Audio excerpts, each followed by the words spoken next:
दोस्तों पिछली वाली वीडियो में मैंने आपको प्राचीन काल में दिए जाने वाले 5 पनिशमेंट के बारे में बताया था, जो कि काफ़ी दर्दनाक और भयावह है। अगर आपने वो वाली वीडियो अब तक नहीं देखी है तो डिस्क्रिप्शन में मैंने लिंक दे दिया है, आप वहां से भी जाकर देख सकते हैं। तो बिना देरी किए हुए जानते हैं बाकी के टॉर्चर के बारे में। तो जल्दी से चैनल को सब्सक्राइब कर ले, क्योंकि ऐसी वीडियो मैं आपके लिए हमेशा लाते रहता हूँ। Torture number 6, iron chair torture. दोस्तों आप कल्पना भी नहीं कर सकते कि उस व्यक्ति पर क्या बीतती होगी जिनको आयरन चेयर टॉर्चर जैसे भयानक पनिशमेंट मिलती होगी। ऐसे अपराधी जो अपराध करने के बाद अपना गुनाह छिपाते थे, ऐसे अपराधी से सच उगलवाने के लिए इस सजा की शुरुआत की गई थी। इस चेयर पर बैठने की जगह से लेकर पीछे टिककर बैठने वाली जगहों के साथ साथ हाथ रखने वाली जगहों पर भी पीतल की कीलें लगी होती थी। जब किसी व्यक्ति को पूछताछ के लिए गिरफ्तार करके लाया जाता था तो उसे इसी चेयर पर बैठा दिया जाता था, और बैठते ही वो सभी कीलें अपराधी के शरीर में चुभने लग जाती थी। उसके बावजूद अपराध ना कबूलने पर उस चेयर के नीचे आग लगा दी जाती थी। उस आग के कारण धीरे धीरे कील गर्म होने लग जाती थी और फिर उस आदमी के शरीर को पकाना शुरू कर देती थी। उसे तब तक आयरन चेयर टॉर्चर दिया जाता था जब तक वो सच्चाई ना उगल दे। निर्दोष साबित होने पर उस व्यक्ति को छोड़ भी दिया जाता था। और आप खुद अंदाजा लगा सकते हैं कि ऐसी चेयर जिस पर 500 से 1500 कीले लगे हो, उस पर बैठने के बाद आदमी का जिंदा बच पाना कितना मुमकिन हो सकता है।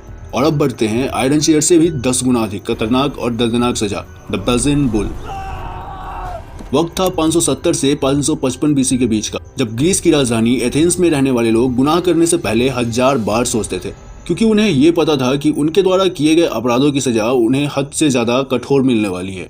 इस सजा में एक पीतल का बुल बना होता था। इसके साइड में एक दरवाजा होता था, जिसे खोलकर पहले अपराधी को उस बुल के अंदर कैद कर दिया जाता था और फिर पीतल से बने उस बुल के नीचे आग लगा दिया जाता था। फिर जैसे जैसे बुल गर्म होता था वैसे वैसे अपराधी उसके अंदर दम तोड़ता रहता और फिर आखिर में वो उसके अंदर ही मर जाता था। इस सजा में सबसे खास बात तो ये थी, जब अपराधी दर्द से चीखता था तो बुल के ऊपरी हिस्से में लगे ट्यूब की वजह से गुनहगार की चीख बुल की आवाज में बदल जाती थी। दोस्तों कहा तो ये भी जाता है कि पेरिलोस नाम का एक व्यक्ति, जिसने इस बुल को रोम के सबसे क्रूर राजाओं में से एक राजा फेलारिस के आदेश पर बनाया था, और जब ये बुल बनकर तैयार हुआ तो इसे जांचने के लिए राजा ने पेरिलोस को ही इसके अंदर डलवा दिया था।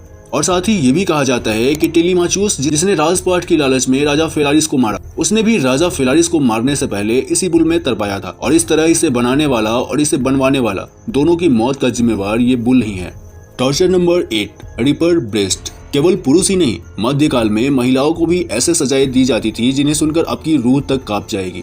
महिलाओं के स्तन काटने की सजा उन्हीं टॉर्चर में से एक है। दोस्तों क्या आप यकीन करेंगे कि कभी मानवता इतनी क्रूर भी रही होगी कि जब किसी महिला को सजा देने और उसकी गलतियों का पश्चाताप कराने के लिए उसके स्तन को ही उसके शरीर से अलग कर दिया जाता था। इस सजा को देने के लिए एक लोहे का हथियार, जो कि 2 नुकीली मुंह का होता है, उसे खूब गर्म किया जाता था। जब वो लोहा अच्छे से गर्म हो जाता तो अपराधी महिला के स्तनों को पकड़ के खींच लिया जाता था, जिससे उसके स्तन का लगभग सारा मांस निकल आता था और वो तड़प तड़प कर मर जाती थी।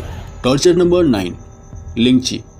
सजा देने का ये तरीका चीन में इस्तेमाल किया जाता था। इसमें अपराधी के शरीर को हजारों बार अलग अलग जगहों पर काटा जाता था, लेकिन उसके शरीर पर ये कट सिर्फ ऊपरी स्किन पर लगाया जाता था। इसमें गुनहगार के शरीर पर 3000 से ज्यादा कट लगाए जाते थे और उसके सभी अंगों को धीरे धीरे निकाल लिया जाता था।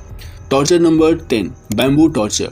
इसमें अपराधी को बांस के छोटे छोटे पौधे के ऊपर बांध देते थे, और जैसे ही ये बांस का पेड़ धीरे धीरे बड़ा होता था वो उस अपराधी के शरीर को चीरता हुआ आर पार निकल जाता था। तो ये थी आज की इस वीडियो की 5 टॉर्चर जो प्राचीन काल में दी जाती थी। और अगर आपने हमारी पिछली वीडियो नहीं देखी है जिसमें ऐसे ही खतरनाक टॉर्चर के बारे में बताया गया है, तो लिंक डिस्क्रिप्शन में दिया है, आप पार्ट 1 को जरूर देखें। और फिर हमें कमेंट में ये जरूर बताइए कि सबसे दर्दनाक टॉर्चर आपको कौन सी लगी, और बाकी आगे की सजाओं के बारे में जानने के लिए पार्ट 3 को देखें।